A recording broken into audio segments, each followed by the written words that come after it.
It's difficult to make a living for them, can choose between cutting the forest, planting palm oil, or cutting the forest, planting rubber, or cutting the forest. We are trying to keep the rainforest standing, and we do this by...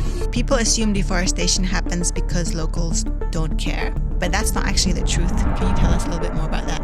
Completely off grid. They had their own micro hydro installation generating electricity from river streams. Product being only natural is not really enough, I think. And we started in a few villages, and now we have already mapped out 600 villages. If forests are going to survive, we have to make them economically viable. And if we have the privilege, we should try, even if we fail. Welcome to For People, for Earth, for Us, the podcast, where we talk about the human story, the world around us, and the choices that connect them.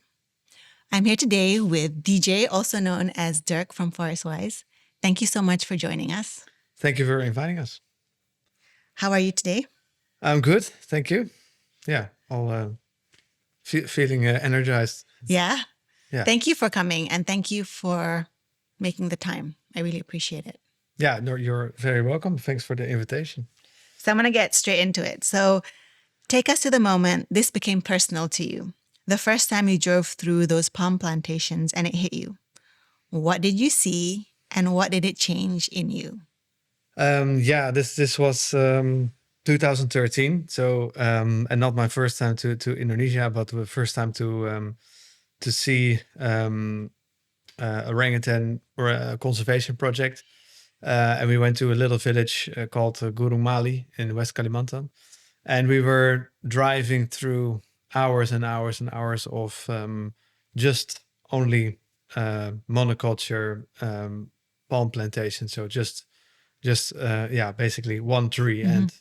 And after hours and hours of that, and then visiting the village as well. So you see completely different setup with the forest still around them, people living really in harmony with the forest.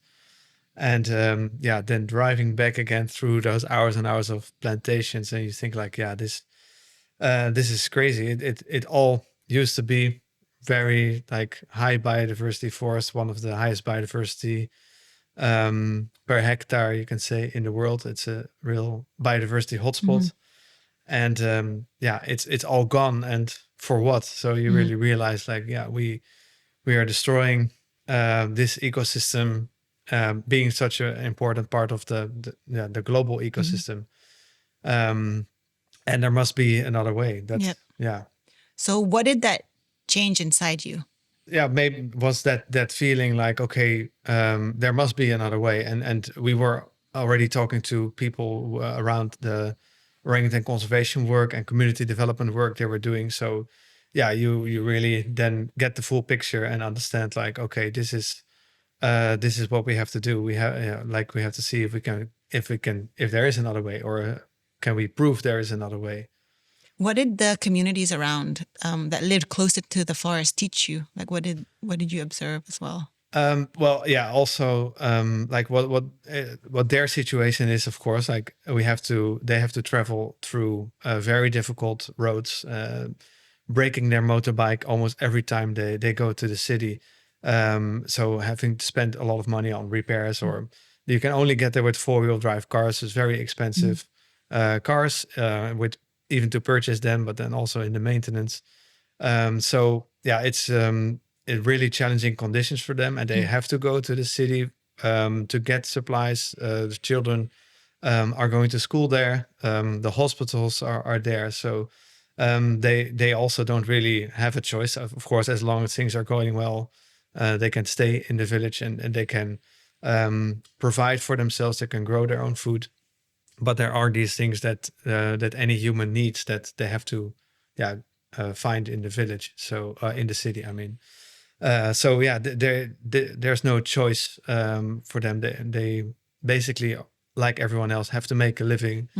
And it's difficult to make a living for them. They basically can choose between cutting the forest, planting palm oil, or cutting the forest, planting rubber, or cutting the forest, looking for gold. So that's basically the choices they have. That's where we thought like, let's see if we can do this another way. Okay. And you talk about privilege, right? The privilege to try. And what does this word privilege mean to you when you're doing this work? Well, we really like the work we do, so we feel privileged that we are able to do this work. And before we moved to Indonesia, we were just dreaming of doing this, Yeah. and we knew about the projects. We had done volunteer work in Borneo already in 2009 for 2 months, and then after my wife and I both graduated in 2012, we thought we had the opportunity to do this project, and we thought, okay, let's do it. And it was only for 4 months. Now we are here already for 13 years. Wow. That's a long So time. yeah, we never went back really. And I mean, not for anything else, but visiting. So we truly feel it's a privilege to be able to do this work, and to have the chance. Like, we have the opportunity to do this, and like, for the people who are living there, they don't really have that kind of. It's so much different for them, of course, because they really live there. And like, if we fail, I guess, hopefully this will not happen. But at some point, I guess we can try to go back to our home country and find another kind of job. So there's always sort of that backup option, Yep, I yep. think.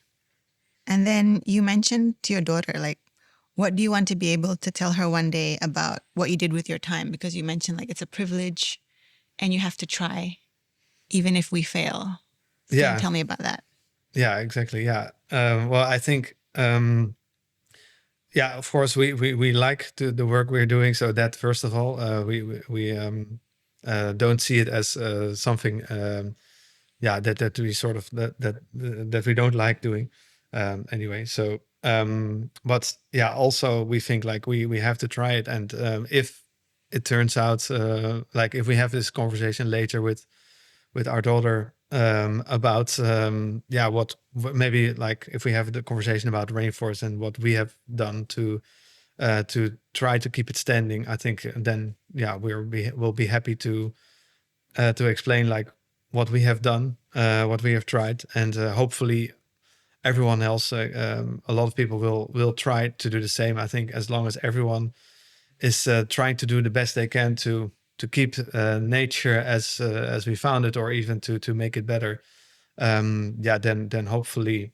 it will get better in the future for our children. And you talk about the work quite a bit. So can you tell us about this work that you're doing? Yes, yeah. So with ForestWise, we are trying to keep the rainforest standing, and we do this by developing markets for products that are growing in the forest, like ilipi nuts, kukui nuts, and some other, like, non-timber forest products, as they call it. So we connect the farmers, the collectors in the village, with the global markets. So the products go mostly to food and cosmetics industry. Okay. So people assume deforestation happens because locals don't care, but that's not actually the truth. Can you tell us a little bit more about that? Like, it is very much related to them having to make a living, and them having no other opportunities. So if they had other opportunities and alternatives for their income, they would they would not cut down the forest. They rather keep it standing. It's part of their culture, part of their heritage. They've lived in the forest already for thousands of years.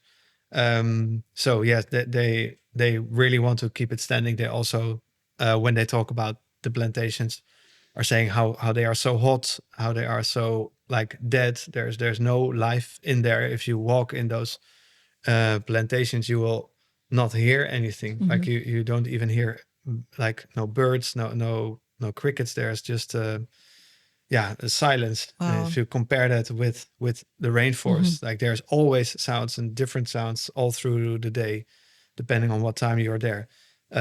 So yeah, it's that what I hope that people will understand, that they just don't have another choice, but we can give them another choice. So basically, ForestWise, you get products from within the rainforest. You create value for them so that the people living around them can have some income and they can live. So you're making the forest economically viable so that they can keep the forest as it is. Yeah, exactly. That's beautiful. So when a family is deciding whether to keep the forest or switch to palm, rubber, or mining, what are the basic needs driving that decision? Basic needs for income, so they can get a lot of their food out of the rainforest, and they normally grow rice as well themselves. But what they get from outside the villages, also like just simple things like noodles or something that you cannot grow in the forest. Yep. So it's food, it's education. Normally they only have primary school in those Yep. villages. It's healthcare, and cost for transportation. Yeah. And you said roads. You mentioned like the infrastructure. Yeah, I mean, the cost for transportation for them is quite high, much higher compared to people who are living in the city, because they have to, repair their bike all the time or get a very expensive 4-wheel drive car. And obviously, some places don't have electricity, even Wi-Fi, right? Yeah, exactly. Yeah, this village, Gurung Mali, when I was there in 2013, the first time, it was completely off grid. They had their own micro hydro installation generating electricity from river streams out of the forest. But since 2 years, I think now they have also been connected to internet and to electricity. But many villages there still are not. So like when we imagine these villages, they're basically in the middle of nowhere, barely any roads to get to them.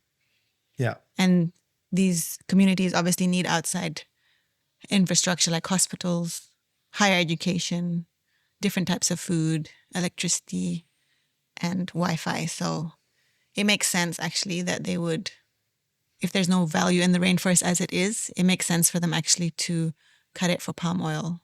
Yeah. But that's like a huge reality check because they don't want that, but they don't have a choice. I think that's a lot of people don't know that or don't understand that. Yeah, exactly. That's what it is. So if then a company comes to them to say like, hey, why don't you work with us? We will fix your road. Then we convert the forest. They can provide jobs. They can work in those plantations. But yeah, on the long term, like in the short term, it sounds good, but at the long term, they lose their access to clean water. They have good roads, but then they end up moving to the city because maybe at the start they can work at those plantations, but the salary is not really good. They actually often take people from outside of Kalimantan. So I wonder how many workers how many of them are really end up working in those plantations. But often, you see that the people actually tend to go to the city. So you did tell me a story when we did our interview first. You told me about the seedlings and you had the aha moment. Can you tell us about that story? Because it's a really beautiful story. Yeah, it was, we were doing projects with the foundation I was working for before. And for this project, we were handing out free seedlings for trees that need about 7 years to grow. And then they can harvest sugary juice from them. They can produce palm sugar. So this is a different kind of palm, not the oil palm. And it should grow as well in a forest kind of setup, not in monoculture. But this product is unknown, and there is no market for that product at the moment in those villages. At the same time, we were also buying ilipi nuts for another project, and those trees take 15 years to grow, so more than twice as long before they start fruiting, or before you can harvest the nuts.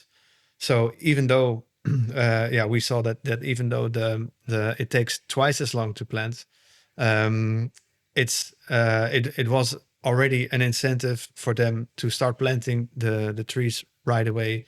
Oh, wow. Just by buying the seeds. So the aha moment was like, hey, as long as there are markets for these products and we can prove there's a market there, we are buying the product, actually buying the product in that village, not just telling there will be a market in 7 years time. I think they've heard that maybe too many times. That really proves for them like, okay, there is a market, and maybe not for me, but then it will be for my children or grandchildren. That is so interesting. So you're giving them these seedlings for free to plant for their future income. But because they hadn't seen a proven market, it was actually more incentive for them if you bought something they already had. And they would rather spend like twice as much time, so like from 7 years to 15 years, to plant this tree that they knew they had a market for versus planting this tree that is potential market, right? Yeah, and maybe added to that, like the Ilipi trees, they're already very familiar with, and it has been part of their culture already for hundreds of years. And with this other tree, the sugar palm, this was also less known. But yeah, actually, the income from a sugar palm is much higher than from one Ilipi tree, because one Ilipi tree only fruits every 3 to 4 years, whereas sugar palm you can harvest every day. So it would provide, like on an annual basis, it would provide maybe 10, 20 times more income. Wow, that's really interesting actually, because now like Forest Wise's job is to find other things that are already in the rainforest, right? Yeah. To like make them economically viable for the community. Yeah. Yeah. And with the sugar palm, so we are working in villages in the near surroundings where they have sugar palms already. So there we set up small production units, and they are starting to produce sugar now. So that helps to prove it to other villages that are not familiar with it yet. Okay. So when farmers plant the tree that takes 15 years, like the ilipinat, that's like really a vote for the next generation, right?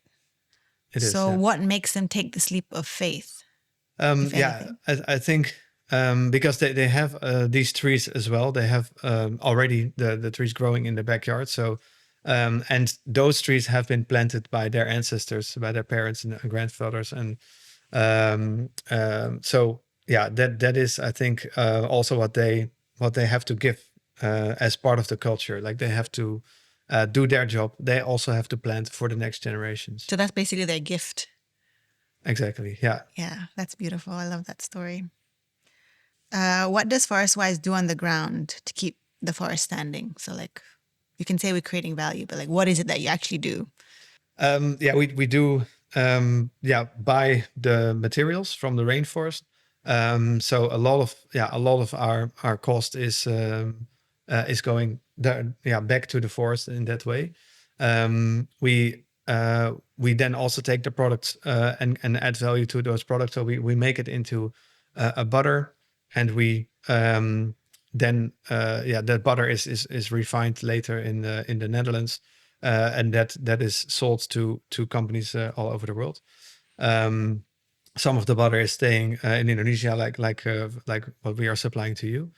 And what we also do, we have a foundation in Sintang where we are training farmers to promote sustainable agriculture practices, and also we are handing out seedlings. So for example, for ilipi trees, for kukui trees. And we do small scale reforestation as well. So when I went with you to Kalimantan, we're walking through the forest and you're showing us all these fruits and everything. So do you do that often? Like, do you walk through and see potential trees or crops that could be used in the future? Because there's like the ilipe and then there's the kukui, but there's so much more as well. Yeah, no, absolutely. There are hundreds of products that have potential markets. So we always keep looking, indeed. And we also know, like for the farmer, some crops they can harvest all year long, like kamiri or kukui. There's like 3-4 harvests a year. Okay. For the sugar, it's every day. For ilipi, once in 3-4 years. So we also look at like how much because we are not there yet. We at the moment cannot outcompete palm oil yet with the basket of products that we are buying from them. Let's say, so we are trying to add more products that are grown that are already growing in a rainforest or are grown in a sustainable way, like rubber can be, and with different products combined, they can earn more from the rainforest compared to from a palm plantation. Okay. So you're like finding these amazing ingredients from the rainforest, you're processing them, and then you're also creating markets for them. Yeah. It's like the whole package. Yeah. Amazing. Amazing. Okay. So you told me something about tembawang, right? I think a lot of people won't know what this is. Can you explain to us the system and why it's so important to keep that system? Yeah, the tembawang is basically the Dayak term, the indigenous community there. their term for agroforestry. So when they plant a rice field or when they harvest the rice, and there's no the soil is not fertile enough anymore to grow rice again, they will plant trees that are useful for them for their household. So it can be rubber for their income. It can be ilipi. It's a lot of different kinds of fruit trees that I like to eat, like durians or Yes. nanka, what is it, jackfruit, mangoes, and bamboo and construction materials. So yeah, that is what a tembawang looks like. And we find these ilipi trees also still standing in many of those. Many of the ilipi trees are still standing in these tembawang forests. So you were saying that actually the ilipi tree comes from like really deep within the rainforest, but with this tembawang, actually, the Dayak community took them out of deep in the rainforest and started planting them along the villages, right? Yeah, and so yeah, they are. You can find these tembawangs indeed very close to the villages, but also sometimes you have to walk 3 hours to get to the ilipi trees. So they are all over, spread all over, and sometimes that's also by humans. And then we talk about monoculture, right? But why doesn't the ilipi butter or the kukui work in this monoculture? Why can't we do that with these two trees? For the ilipi, I know they have done it. They tried to plant them in monoculture, so we found literature on that. But I'm not a forester actually, but what we think is that the tree has like it's a way of survival, of course, to give off these seeds, and also their mass harvest is also another way for them to survive. But if there are so many ilipi trees around them, there's less need for them to reproduce. So what we found in the articles was that the yield of the nuts is very, very low whenever they're planted in monoculture. Oh, that's so interesting. So what are some uncomfortable truths that brands and consumers need to accept if they want to do really like responsible sourcing or real responsible sourcing? I think you always have to dig deep to see where your products are coming from. And if you feel like you don't want to source any products that are coming from monoculture plantations, for example, a lot of ingredients are somehow or some way they are still coming. They're derived from monoculture plantations. So I think it's hard work, but the truth is that you really have to dig deep if you don't want that, and ask the suppliers like, okay, where does it come from? What is it made of? And how was it grown? If you really want to find out. And we talk about monoculture, and it's actually it's cheap, right? It's cheap, it's easy. But what do you think needs to change? Is it policy, trade rules, taxes? So like people like you are not being punished because obviously non-monoculture crops are going to be more expensive. Yeah, that's right. Yeah, I think it's basically the way it is grown, and monocultures don't have to be monocultures. I think nature also didn't intend it that way, especially not in the tropical zones. So there could be a lot more crops growing in between. So we're hoping that there will be a shift, that we can help create a shift towards agroforestry kind of setups where you have a lot of different crops growing through in between each other and different layers, different levels. So you can actually have a lot more produce coming from 1 hectare. And what needs to change for that? I think I think it should come from all directions, from buyers asking that from the growers or from the suppliers, also from governments to promote that kind of ecosystems. I see like for example palm oil. There is lower tax compared to, for example, for ilipi. So I think that's where governments can play a role as well to start promoting products from agroforestry or from forests instead of actually paying higher taxes. Yeah. So maybe like creating tax incentives for products that come from the rainforest or add value to the rainforest, right? I think it would be a great start. So what is the most common greenwashing you see in cosmetics, and how can a normal person spot it? I think there's what you often see at cosmetic products is that it's a natural product. For example, as one example, but that doesn't say so much. I mean, because it doesn't say anything about how the product was grown.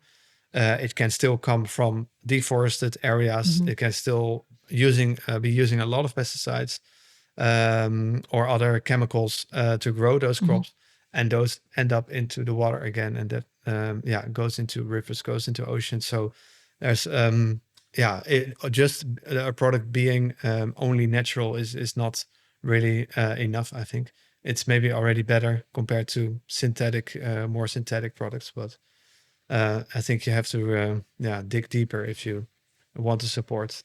Um, Yeah. Okay. So dig deeper, know your stuff, and yeah, read the labels, right? yeah, Yeah. And natural doesn't necessarily mean it's safe for the rainforest. yeah. Unfortunately, not. Yeah. So we've been working together with Forest Wise for quite a while now. I think our body butter, we have the herbal silk, and we also sell the kukui oil. Yeah. So why did you choose to work with Utama Spice? And what do you wish more brands would do? Well, we chose you to work with. I mean, it's also that you chose us. I think. I mean, you It's a still have partnership. to you still have to buy our product. So we were hoping that you would buy our product, but and luckily that's the case. We saw you as one of the pioneering brands here in Indonesia, where I think you set a great example. When you look at the whole supply chain, the sustainability, your packaging, it's all really well thought through. So I think you have a pioneering role or a leading role, and Thank you. we are hoping that more brands will follow your example. Yeah, we hope so too. Because I think, it's just for us, it's not enough just to make good products, but I think the products have to mean something and have to empower communities and give back because the earth has given us so much. And I think we should give back. It's time. So if someone is listening, what should they do to help the forest, the rainforest? And we're talking about like the real things that they could do. I guess depends a bit on where you live. I think if you live in Indonesia, you could plant a tree, but I guess it more comes down to think to what you consume, to choosing what you consume, and so yeah, it's your food, it's your cosmetics, all those kind of choices you make every day. You make a choice also, unfortunately, like with some products that you are not promoting rainforest conservation, and with some you can. And I think I hope I believe that most of the products that you choose that are healthier for you are also in most cases indeed the ones that are healthier for the planet. Yeah. So it's also helping yourself, I think. So like voting, I would say like you voting with your wallet, every time you choose to buy something, you're contributing to that company, what they stand for. So it's so important for me anyways, to buy Absolutely. smart, to do your research, even small things. Yeah, absolutely. And then I'm with you with the environment. If we have a healthy environment, we are going to be healthier too. If our environment is sick, we're going to get sick too. You see it everywhere. People who live in the cities, they're more sick than people who live by the forest. True. Yeah, no, exactly. And that's what you put in your body as well. Yeah. So can you tell us a little bit about yourself, like your upbringing, how you grew up? I grew up in the Netherlands in a little village, and I did spend a lot of time in nature, and yeah, so I think that has had an effect. I always went sailing in the weekends, so not necessarily walking through the forest, but enjoying the nature nonetheless, and a very green environment where I was living. And I think that had an effect as well on the. So nature has been a huge part of your upbringing, right? You kind of just grew up in nature, playing in nature. Yeah, absolutely. Away from screens. Yes. Sailing. Yeah, no screens yet at that time. Yeah. Do you think it had an effect on your motivation today, the way you were brought up?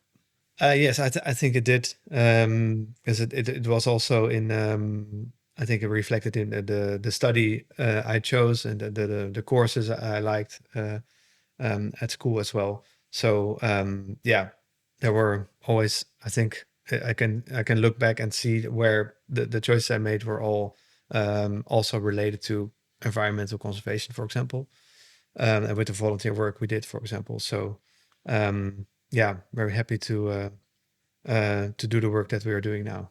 What did you study? And what courses did you take? I studied actually technology, policy, and management, and then with the what was the name of the course? It was water and energy management or something like that. So it was at a technical university in Delft. But yeah, with the courses that were more into like water and energy. So I've known you quite a while now, and I know you're like a very, very hard worker. But what I want to know is, when you lack motivation, what do you do? How do you keep yourself motivated? I think I'm lucky that I don't find it difficult to motivate myself. And maybe there are tasks that I don't like doing so much as the others. So then I do the other tasks first that I like more. Okay. Until at some point, of course, you have to do that one. So I guess that's one way to motivate myself. But yeah, being in Kalimantan every time is a huge motivator. Meeting our staff, meeting the communities, and yeah, then you see again what you're doing it for, and you get a lot of motivation and inspiration from that.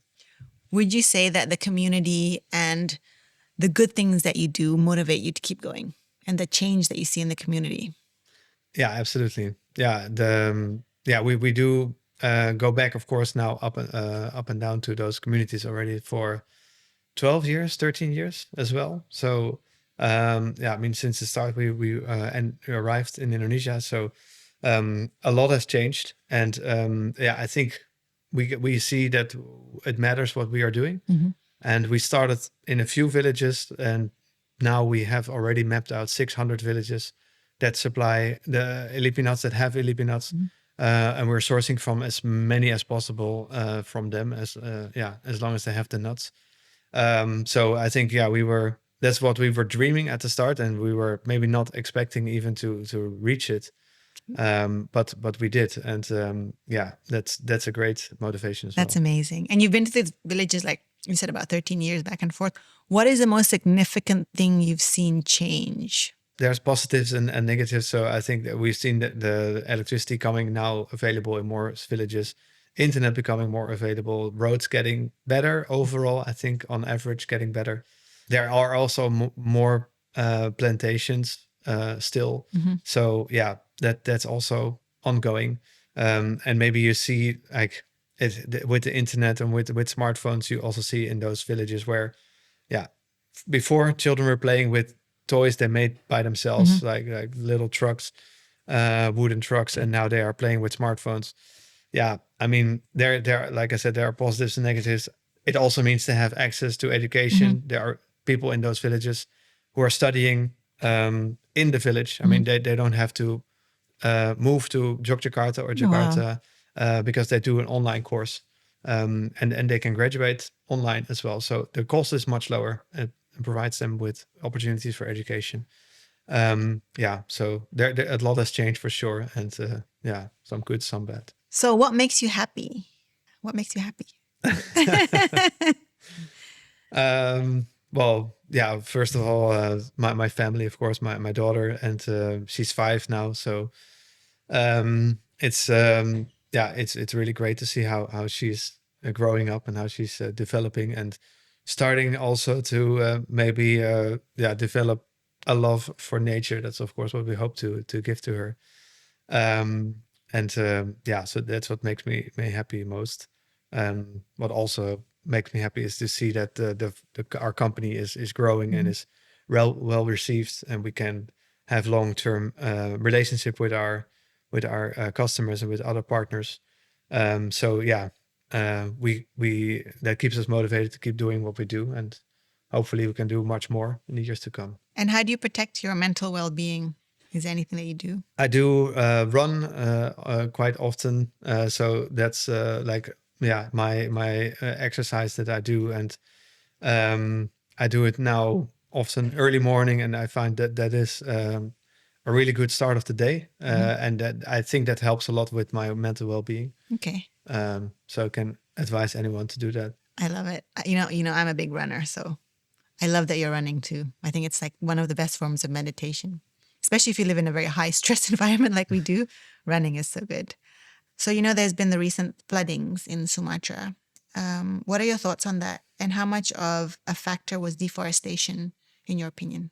I think it was a huge contributing factor, maybe the largest contributing factor, and yeah, because it's also like how you say that, like an effect that keeps going, because we see more rain now with climate change in these parts of the world, and there's less forest, so there's less capacity to keep the water, to slowly release Yeah. it into the rivers.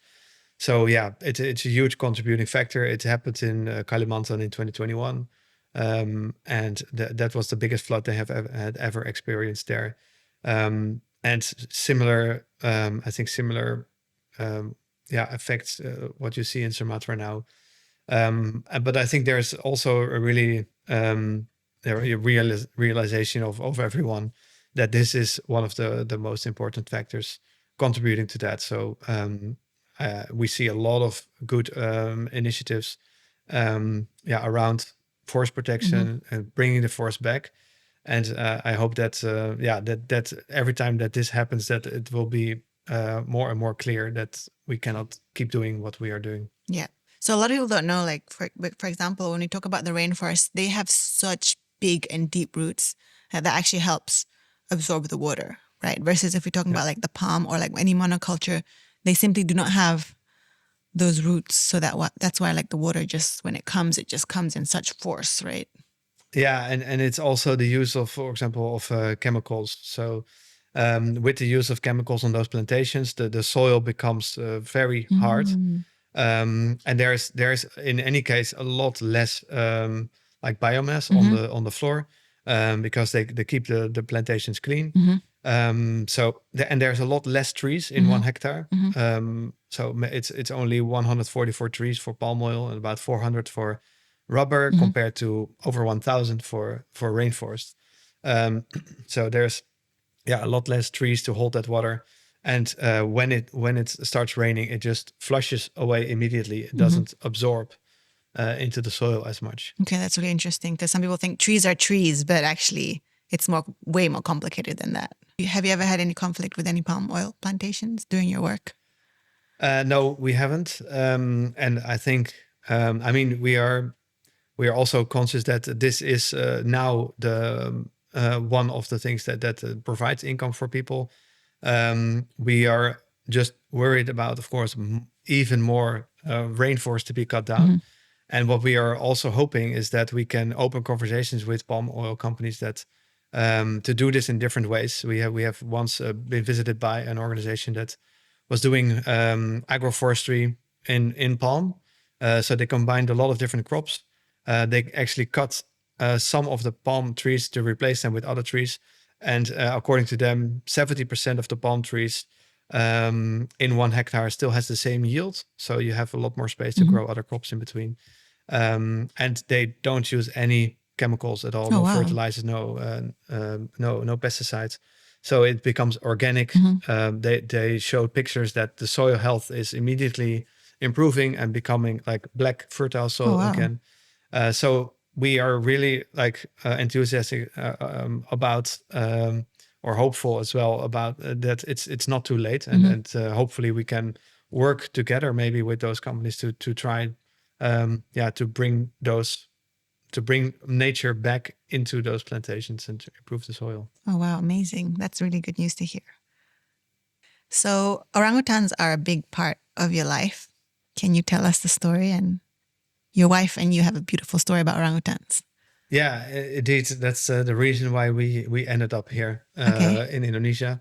My wife is a great fan of great apes, and always wanted to work with great apes. So when we got the opportunity to work for an orangutan conservation project here in Indonesia for 4 months, we took that opportunity. And we did some volunteer work in 2009 with orangutans as well. So that's when I met them for for the first time in real life and face to face.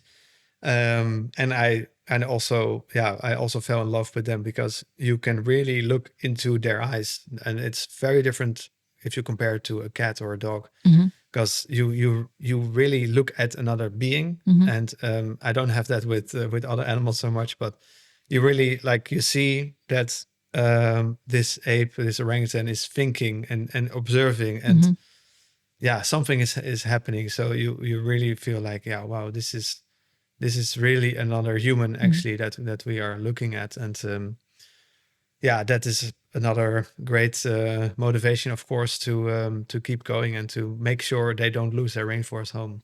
That's beautiful. I remember, so orangutan actually means people of the forest in Indonesian.